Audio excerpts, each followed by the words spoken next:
Perkenalkan, kami dari kelompok 2 yang terdiri dari saya, Barika Muhammad, Alia, Latif, Nisa, Gembira, dan Yusril. Pada kesempatan ini kami akan mempresentasikan proposal usaha kami yang berjudul Kisro.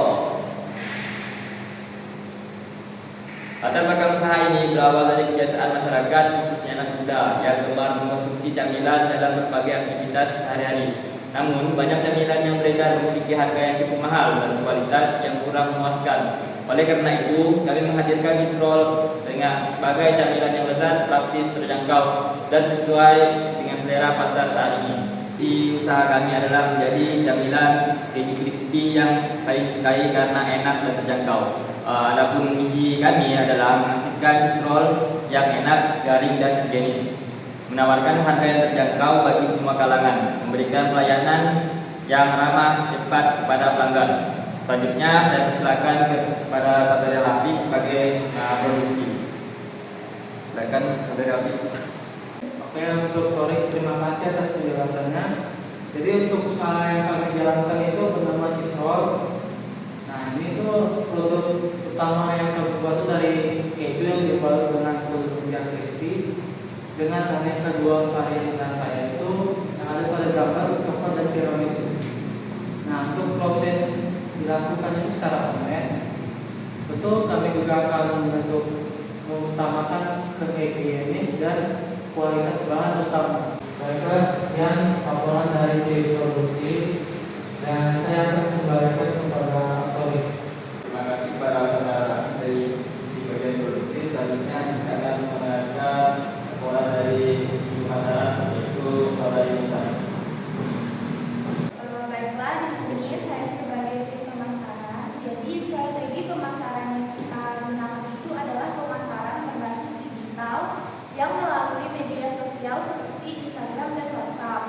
Target pelanggan yang kita targetkan itu yang pertama adalah pelajar, yang kedua adalah mahasiswa, yang ketiga itu ada pecinta cemilan dan keju, dan yang terakhir adalah penggunaan aktif di media sosial.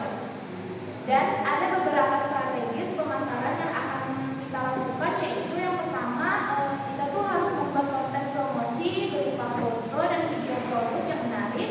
Yang kedua kita tuh memberikan promo pada pembelian yang tertentu. Yang ketiga kita memanfaatkan testimoni pelanggan untuk meningkatkan kepercayaan konsumen. Yang keempat menjaga komunikasi yang baik dengan pelanggan melalui media sosial.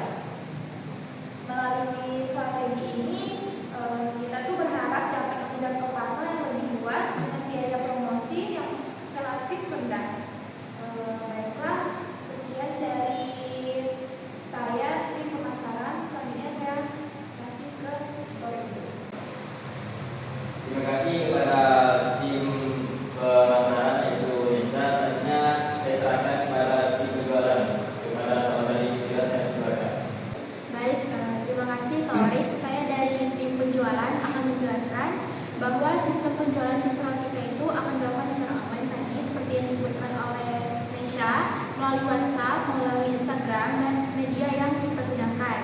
Serta untuk harga yang kita jual itu 10.000 per porsi dengan isinya 5 buah Kisrol. Berdasarkan dari analisis sebenarnya yang sudah saya buat, dengan kekuatan itu produk ini bakal disukai berbagai kalangan dan modalnya relatif kecil, serta kita memiliki 2 varian rasa tadi dengan tiramisu dan coklat. Serta untuk kelemahannya, mungkin produk akan kehilangan kerenyahannya saat pengiriman jarak jauh dan bergantung pada internet dan media sosial, serta tidak tahannya setelah digoreng.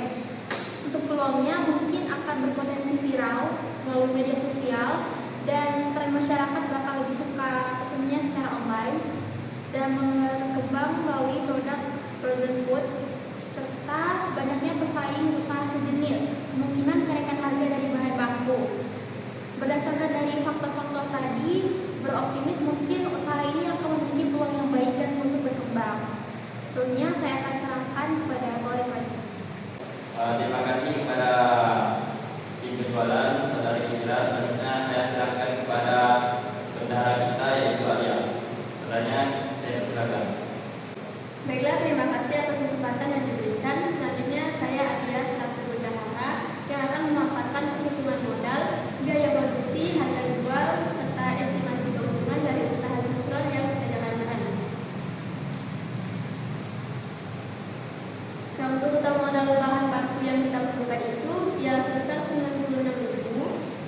rincian modal yang meliputi keju cheddar, kulit lumpia, beef topping, minyak goreng, kemasan, dan bahan pelengkap.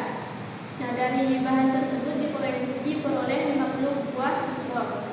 Untuk perhitungan biayanya, modal per buah itu sebesar 1.920, dan untuk modal per porsi yang 5 buah itu sebesar 9.600, dan untuk harga jual per porsi yaitu sebesar 10.000. Nah, apabila dalam sehari itu terjuallah 10 porsi, maka keuntungan yang diperoleh itu sekitar 80.800 per hari. Dan jika penjualannya stabil selama 1 bulan, maka keuntungan yang dapat diperoleh itu mencapai sekitar 2.422.000. Kalau berdasarkan perhitungan tersebut, usaha Cisrol ini dia memiliki prospek keuntungan yang cukup baik dengan modal yang relatif kecil. Demikianlah pemaparan mengenai perhitungan modal dan estimasi keuntungan usaha Cisrol. Sekian, terima kasih. Saya kembali kepada Tony.